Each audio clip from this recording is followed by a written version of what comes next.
Salut à tous, alors je suis allé voir Les Animaux Fantastiques, Les Secrets de Dumbledore, qui est le troisième volet du coup d'une saga préquelle à Harry Potter et qui était prévue en 5 films mais qui de toute évidence a été modifié en cours de route. C'est plus vraiment l'idée qu'ils avaient au départ parce que ce troisième épisode finalement ça fait comme si c'était un peu la conclusion finalement d'une trilogie avec possibilité bien sûr de continuer éventuellement parce qu'il y a tellement d'années en fait à combler et puis l'histoire est pas finie non plus, mais il y a ce sentiment à la fin du film, contrairement au film précédent, aux deux films précédents, où on a finalement une impression de conclusion.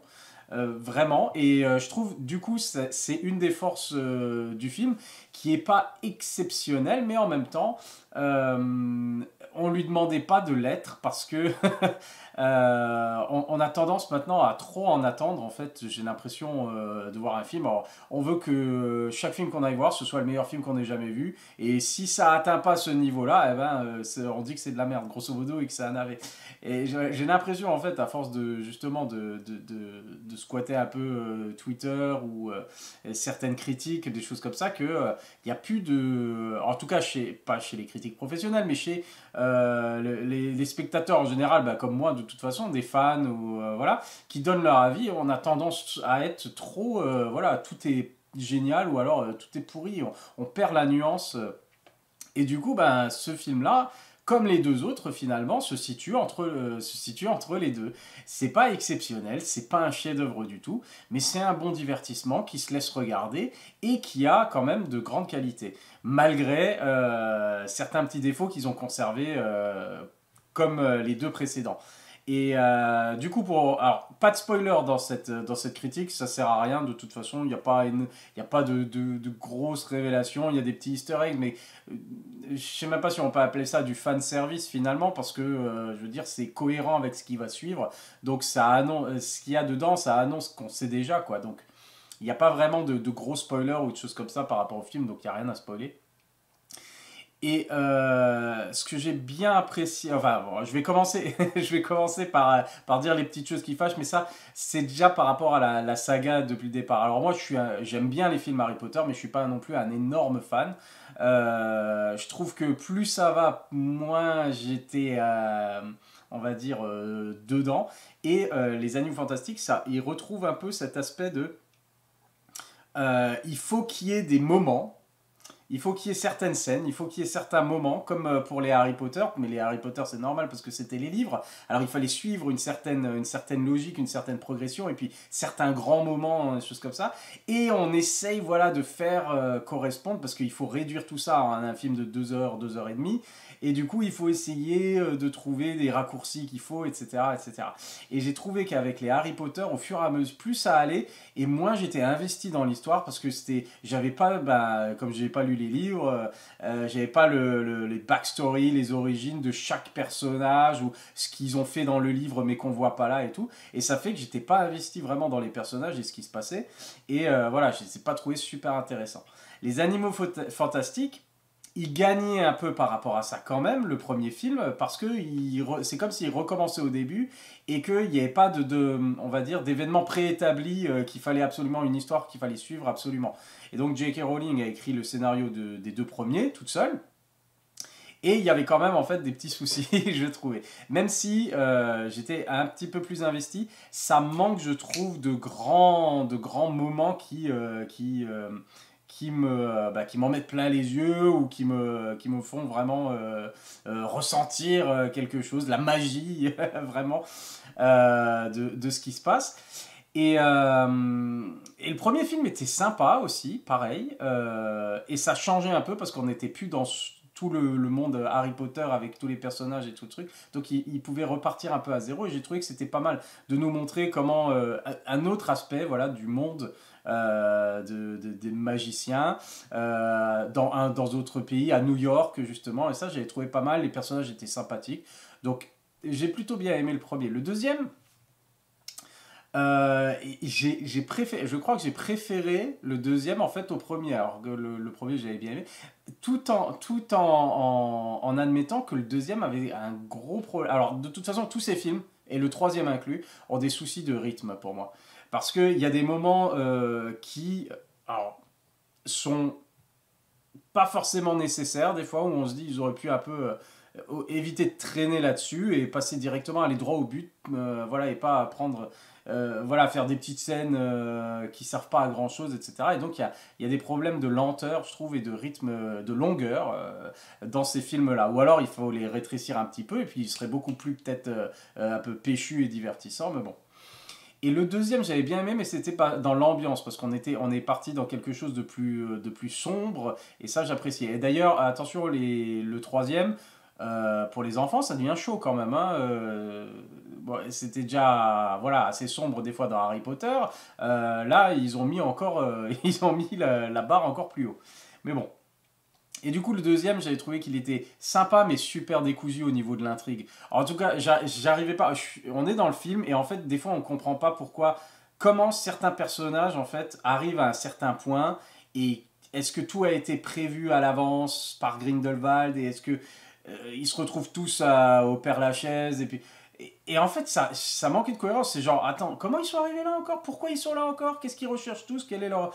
Et comment ça se fait qu'ils se retrouvent là exactement à ce moment-là? Et que... Enfin bref, il y a des trucs finalement, je trouvais que ça manquait de cohérence et que c'était plus un patchwork, encore une fois, de scènes, de grands moments, de choses comme ça. Genre, il faut qu'on ait ça, il faut qu'on ait ça, et puis à la fin, il faut qu'il y ait ça, etc. Plutôt que vraiment un découlement logique de décisions des personnages, choses comme ça. Et puis finalement, je trouvais que le héros, Norbert Dragono, en fait, on sait pas trop ce qu'il vient foutre là-dedans, quoi. Ça, zoologue, magicien, zoologiste, ou je sais plus comment il se définit, enfin bref, là, avec les animaux fantastiques. Et en fait, le problème de cohérence avec tout ça, et c'est encore le cas dans le troisième, mais ils sont bloqués avec ça, c'est qu'ils sont partis sur l'idée des animaux fantastiques. Alors il faut à chaque fois que dans les films, même si l'intrigue a rien à voir, absolument rien à voir, puisque c'est beaucoup plus sur les personnages et sur, du coup, ils sont partis entièrement sur Grindelwald et Dumbledore. Voilà, déjà dans le deuxième encore plus, bah forcément dans le troisième encore plus. Mais ils sont partis de cette idée, voilà, des animaux fantastiques, et du coup, c'est la saga des animaux fantastiques. Alors, t'es obligé d'inclure dedans des scènes avec des animaux et des trucs qui sont rigolos et puis qui font peur, mais en rapport avec les animaux. Et du coup, ça fait un peu forcé, et ça fait un peu genre, enfin, moi, c'est mon ressenti, c'est à chaque fois, il y a un truc avec des animaux, ok, c'est drôle, mais qu'est-ce que ça a à voir dans le grand ordre des choses, et dans les grandes lignes de l'intrigue. Et du coup, j'ai trouvé que c'était pas terrible. Et donc le troisième, le troisième, je trouve, il a gommé certains défauts justement que j'avais eu avec les crimes de Grindelwald juste avant. C'est-à-dire, c'est beaucoup plus, on est beaucoup moins dans le brouillard par rapport à l'intrigue, en train d'essayer de savoir qu'est-ce qu'il veut, qui sait quoi. C'est beaucoup plus linéaire. C'est les enjeux, les motivations des personnages sont beaucoup plus clairs, même si au début, c'est pas la folie. Ils mettent les choses encore un petit peu en place, mais une fois que ça roule, ça roule. On sait ce qu'ils essaient de faire, pourquoi et tout. Même si des fois, alors petit spoiler, pas vraiment spoiler, mais à un moment, en gros, dans le film, la base du second acte, on va dire, du film, une bonne partie du milieu du film, c'est ils doivent faire des choses qu'ils sont pas censés faire pour pas être prévisibles. Et du coup, on se dit, bon, en fait, en gros, ils font plus ou moins n'importe quoi de leur côté, sans qu'il y ait de cohérence dans leurs actes. Et finalement, ça leur permet de faire des scènes un peu différentes, justement, et d'inclure forcément alors ces animaux fantastiques. Là, il y en a un animal fantastique qui a vraiment un rôle à jouer dans ce film, mais ça fait peut-être, encore une fois, un petit peu forcé, même si moins qu'avant. Et, et du coup, mais j'ai bien aimé parce que l'histoire est beaucoup plus linéaire, même si au milieu il y a ce truc ah bah ils doivent faire un peu des choses imprévisibles, etc. Ça a un sens, on va dire, par rapport à ce qu'ils ont placé, et par rapport au début, les idées qu'ils ont mises et là où ils veulent que ça se conclue. Donc ça passe. Et puis il y a un petit aspect que j'ai bien aimé aussi. Alors je me suis beaucoup moins, on va dire, ennuyé par rapport dans ce film-là, par rapport aux autres, à chaque fois justement qu'il y a ces animaux, parce que je trouvais que c'était plus divertissant ou en tout cas plus utile, même si, voilà, avec le recul finalement on se dit, bon, bah, cette scène-là, elle sert pas à grand chose, notamment c'est un truc qui se passe en prison, etc. C'est vraiment, c'est pour faire quelque chose, pour meubler, quoi. Et puis, j'ai pas trouvé que c'était super, super intéressant, mais c'est divertissant. Voilà. Donc c'est ça le truc. Pas très intéressant, mais ça reste divertissant. Il y a beaucoup d'humour dedans, mais il y a aussi des choses très très sombres, hein, quand je disais que c'était pas forcément pour les gosses. Il y a des choses limite gore, voilà, qui se passent dans ce film et puis il montre vraiment, voilà, Grindelwald doit être montré vraiment, c'est la pire des personnes. Et ça, il l'avait déjà fait dans Les Crimes de Grindelwald, justement, le film. Et là, il continue encore, ils en rajoutent une couche. Et c'est voilà. Après, c'est très intéressant parce que l'époque à laquelle où ça se passe, et puis le côté un peu les analogies avec les nazis et les trucs comme ça annonce en gros les années 30 et les années 40, quoi. C'est la fin des années 20, je crois. Et ça annonce plus ou moins ce qui va se passer, mais avec dans le monde, du coup, on a l'écho dans le monde des magiciens, dans le monde de Harry Potter, quoi. Donc c'est vraiment ça, j'ai bien aimé. Euh, les combats ou les sorts, les choses comme ça, c'est pas super, c'est pas révolutionnaire, voilà. Ça fait beaucoup penser à Doctor Strange, certaines choses, genre à chaque fois qu'ils se battent dans la rue, quelque chose, en fait, ils vont dans la dimension miroir, comme dans Doctor Strange, pour se battre et pas faire de dégâts dans le monde réel. Bon, c'est pas super, super intéressant non plus, mais bon, c'est bien fait, on va dire. J'ai pas été dérangé par les effets spéciaux. Il y en a qui étaient moins bien que d'autres, mais dans l'ensemble, ça allait. Ce que j'ai bien aimé du coup, et c'était mieux, c'est l'histoire justement avec Dumbledore et Grindelwald qui est beaucoup plus mise en avant ici et plus intéressante. C'est pareil ce qu'ils ont fait avec finalement. Ça, il est encore en retrait, mais ça paye plus ou moins. Croyance, le personnage de Ezra Miller, du coup, qui, à qui on ment parce qu'on veut se servir justement de son énorme pouvoir pour tuer. Grindelwald veut se servir de son énorme pouvoir pour tuer Dumbledore, alors il le manipule, etc. Et puis au fur et à mesure, voilà, on voit quand il se rend compte que est-ce qu'il est manipulé, est-ce que c'est vrai, qu'il commence à douter. Et au moins, il est un peu plus actif, on va dire, que dans les deux premiers films où finalement. Mais dans l'ensemble, enfin, ce personnage n'était pas si intéressant que ça. Euh, et ne faisait pas grand chose. Et là, c'est pareil. Il fait un peu plus, c'est un peu mieux, mais c'est quand même pas ça. Et on voit bien qu'ils ont. On sent quand même que tout a été remodelé quand même. Parce qu'ils étaient partis sur 5 films, mais là on voit bien. On a ce sentiment vraiment de conclusion. Ils se sont dit, bon, on va déjà aller jusque-là et s'arrêter là. Et après, on verra si on relance le truc avec un nouveau casting ou quelque chose comme ça. Parce qu'on le sait qu'il y a le bordel derrière. Pardon. On sait qu'il y a le bordel derrière la caméra, on sait que Ezra Miller déconne à plein tube et que Warner peut être sur le point de le lâcher de tous les projets. Et il y en a, hein, et avec beaucoup d'argent en jeu. Donc là, clairement, on a l'impression, alors pas de spoiler du tout, hein, mais on a vraiment l'impression qu'à la fin de ce film, ils peuvent très bien se débarrasser d'Ezra Miller ou continuer avec Ezra Miller. Mais quelque chose me dit que c'est une bonne chose de s'arrêter là. On sait qu'ils ont dû réécrire tout le scénario du troisième parce qu'ils ont changé des choses, etc. Et c'est pareil avec J.K. Rowling. Je ne sais pas si elle sera forcément au scénario de nouveau d'un éventuel futur film, vu ce qui se passe derrière la caméra avec ses déclarations et puis son combat un peu bizarre, voilà, tout ce qui se passe, toute la haine qu'il y a envers elle maintenant sur les réseaux sociaux, etc. Et voilà, ces déclarations un peu limite des fois. Donc, on a bien l'impression, et je trouve que le côté linéaire, c'est peut-être le fait que le scénariste des Harry Potter, Steve Kloves, soit revenu pour s'occuper du script de ça et pour remettre un peu de l'ordre dans les choses et tout, parce qu'on voit bien que sur les deux premiers films, je trouve que les scénarios n'étaient pas aussi clairs et on va dire satisfaisant. Alors qu'ici c'est le cas justement, et puis on a un peu la satisfaction d'avoir une sorte de conclusion à la fin, et c'est très très bien, et plutôt que d'avoir un truc de nouveau qui se finit en cliffhanger avec ah qu'est-ce qui va se passer, etc. J'ai bien aimé aussi, et c'est en rapport justement avec le retour de Steve Kloves au scénario, peut-être que c'est lié justement qu'il a réussi à remanier un peu ça pour que ce soit un peu plus cohérent. Maintenant je sais pas, hein, peut-être que c'était là depuis le départ, mais bon bref, c'est l'aspect justement plus cohérent au niveau même de la thématique. de l'amour, l'amour impossible, la séparation, le deuil, etc. C'est des thèmes qui sont là dans l'intrigue principale entre Dumbledore et Grindelwald, et du coup qui servent d'encre. Cette relation-là est vraiment l'encre du film, peut-être de la franchise, hein, finalement.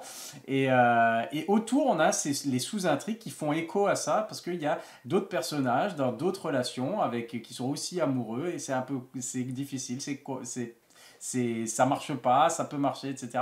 Donc on a tout ce thème justement de l'amour, l'amour impossible, qui rebondit un peu dans toutes les sous-intrigues, dans différentes sous-intrigues. Et je trouvais que du coup, ça donnait au tout un aspect beaucoup plus cohérent, même d'un point de vue thématique, mais d'un point de vue aussi émotionnel. Et que voilà, ces sous-intrigues et les personnages se faisaient l'écho des autres. Et je trouve que ça, c'était pas mal. Et on a parlé de Ezra Miller, et on a parlé de J.K. Rowling, et bien entendu, il faut qu'on parle de Johnny Depp, qui n'est plus là, et qui a été remplacé par Mads Mikkelsen. Et en fait, je vais dire, il n'y a pas de problème avec ça. Mais alors, du tout. Il n'y a pas un moment où je me suis dit genre, ah, c'est pas Johnny Depp, non, c'est Grindelwald, et c'est tout. Alors qu'il lui ressemble, mais pas du tout. Ils ont changé complètement son style. C'est plus la même chose. Ils expliquent pas du tout pourquoi il a changé d'apparence. Après, on peut se dire, parce qu'il se lance un peu en politique ou des trucs comme ça, alors il a une apparence un peu plus potable. Mais il rentre pas du tout. Ils abordent pas le sujet. C'est genre, comme s'il avait toujours ressemblé à ça. Et ça dérange, mais pas du tout. Et il le joue très bien. Mads Mikkelsen est vraiment excellent. Il en fait beaucoup. Johnny Depp en faisait vraiment des tonnes dans l'étrange et l'horreur et le truc comme ça. Mads Mikkelsen, il prend le contre-pied de tout ça et il est menaçant, mais calme. Menaçant et calme, quoi. Et du coup, quand il explose et quand il s'énerve vraiment, là, il fout vraiment les boules, quoi. Et du coup, très bien, et pas de souci à cause du changement de casting. Et je pense que c'est aussi dû au fait que finalement Johnny Depp a fait qu'un film en tant que Grindelwald, le deuxième. Il apparaît vraiment à la toute fin du premier des Animaux Fantastiques, mais en fait, Grindelwald, finalement, il a jamais eu la même tête dans les trois films. Donc c'est peut-être pour ça que ça choque pas du tout, parce qu'on sait que son apparence est changeante, etc. Et que le personnage, on voit le manque de cohérence finalement, et que ça a été par rapport à ce qui était prévu au départ, ils ont remodelé un peu certaines choses, ils sont partis dans d'autres directions, etc. C'est parce que dans le premier, il avait l'apparence du coup de c'était Colin Farrell qui jouait Grindelwald caché, et c'était Colin Farrell. Dans le deuxième, c'est Johnny Depp. Et ben dans le troisième, c'est Mads Mikkelsen. Et du coup, parce qu'on n'a pas eu le temps vraiment de s'habituer forcément à un personnage, c'est pas un personnage qu'on a vu dans. C'est pas comme si c'était Luke Skywalker et d'un coup, c'est un autre acteur qui le joue. Ou n'importe qui qui serait apparu pendant, je sais pas, toute une trilogie entière, et puis d'un coup, hop, dans un autre film, ça y est, c'est un autre personnage. Là, ça aurait peut-être été un peu plus gênant. Mais là, vu que on a ce truc il est changeant et au niveau de son apparence, etc.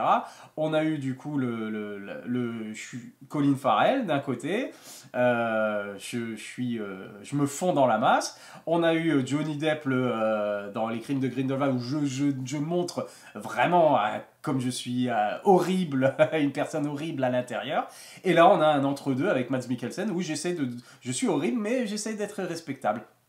Et c'est pas expliqué comme ça, mais c'est comme ça qu'on peut l'interpréter. Enfin, que moi, je l'ai vu un peu comme ça, ce Grindelwald, et ça va très bien comme ça.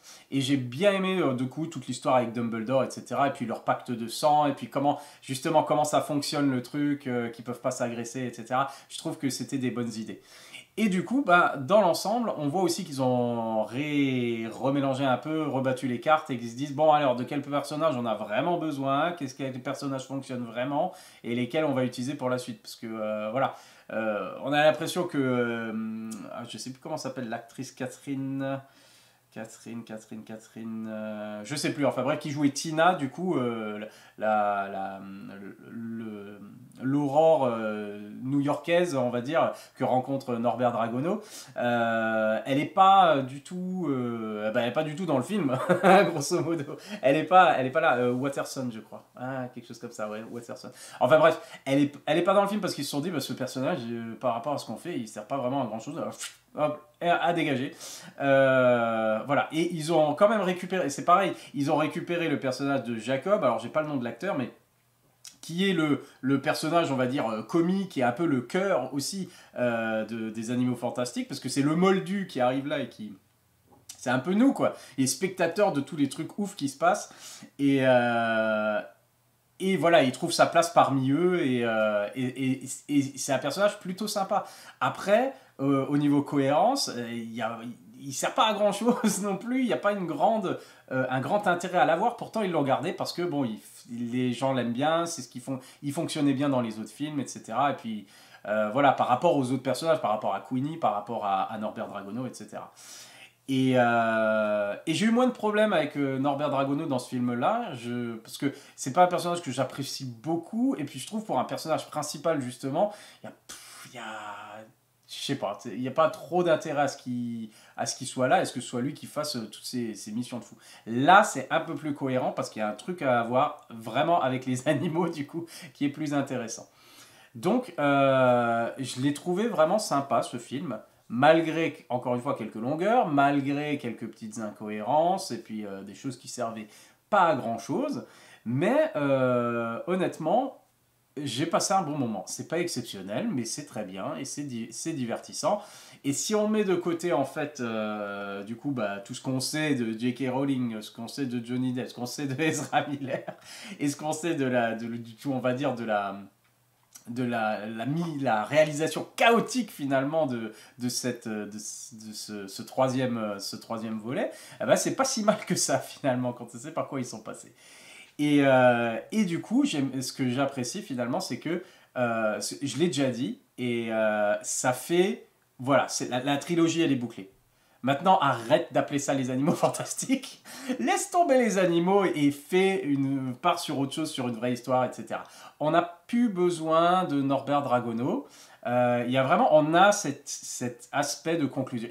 Ça ne me dérangerait pas de revoir certains personnages en personnages secondaires dans d'autres films, mais fais carrément, voilà, le prochain film attend quelques années et puis reprend Jude Law, Mads Mikkelsen et puis c'est parti. Continue continue l'histoire finalement de Dumbledore ou Grindelwald ou des trucs comme ça, mais sans te forcer à mettre les animaux fantastiques dedans, quoi. Donc, je l'ai trouvé plus cohérent en termes de, j'appelle ça les animaux fantastiques, et en même temps, en même temps, j'ai une histoire avec des, bah, je veux dire, qui est engageante quand même, avec des personnages quand même intéressants, voilà, et c'est beaucoup plus cohérent que ce qui a été fait avant, je trouve. Et puis voilà, je sais pas ce que je voulais dire d'autre. Au niveau réalisation, bah, il n'y a rien de neuf sous les tropiques, puisque c'est toujours David Yates qui est aux commandes de la saga Harry Potter depuis l'Ordre du Phénix, donc depuis le cinquième film, donc je sais pas, ça fait combien, ça fait 5, 6, 7, 8, 9, 10, 11. Ça fait, il a 7, j'ai même pas compté correctement, mais ça fait 7 ou 8 films qu'il a réalisé dans ce truc-là, donc rien d'exceptionnel ou de nouveau en termes d'identité visuelle. La musique, c'est classique, dès qu'on voit Poudlard, ils peuvent pas s'empêcher de mettre le thème. D'ailleurs, je croyais que c'était le thème plus de Harry Potter ou de Edwige, justement. Je crois que c'est le thème d'Edwige ou un truc comme ça, plutôt que le thème de l'école en fait de Poudlard. Mais bon, il te le balance à toutes les sauces parce que ce thème il est formidable quand même. Donc voilà. Donc niveau musique, bah, c'était classique, hein, c'était la musique type Harry Potter, hein, basée sur les partitions de John Williams, il n'y a pas de problème. Visuellement, c'était pas mal, sans être voilà, sans casser des briques. Les acteurs très bien, Mads Mikkelsen enfin il est arrivé et puis il est comme chez lui, honnêtement il fait ce qu'il veut. Alors, forcément il joue encore une fois un méchant avec un problème à l'œil, mais on a l'habitude et ça fait toujours plaisir de le voir.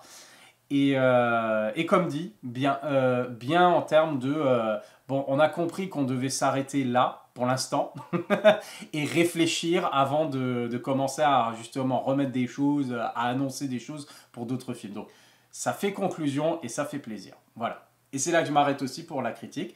Donc, Si on est fan du coup de l'univers, ben faut y aller, il n'y a pas de problème, on va pas être... Si on accepte voilà, les Animaux Fantastiques, le premier, le deuxième, et qu'on a plutôt bien aimé, et qu'on veut passer un bon petit moment sur grand écran au cinéma, ça fait plaisir, eh ben on peut y aller. Si par contre on est là genre ah j'ai pas aimé les Animaux Fantastiques, hein, J.K. Rowling, c'est plus que ce que c'était, hein. Et si Crypt de Grindelwald c'est genre ah c'est toujours pas ça, et puis c'est pas cohérent avec ce qu'il y a après, tu y a dans les livres, des trucs comme ça. Si on est déjà en train de râler pour ces trucs-là, bah, faut arrêter d'aller voir les films tout simplement. Mais si on a passé quand même un bon moment dans les deux premiers, bah, faut aller voir celui-là, vous passerez un bon moment aussi. Et voilà, donc c'est tout pour la critique des Animaux Fantastiques, les secrets de Dumbledore, qu'on va finir par appeler de toute façon les secrets de Dumbledore, puisqu'on en a marre de ce sous-titre, les Animaux Fantastiques. Et puis voilà, donc allez le voir, à la prochaine, bye.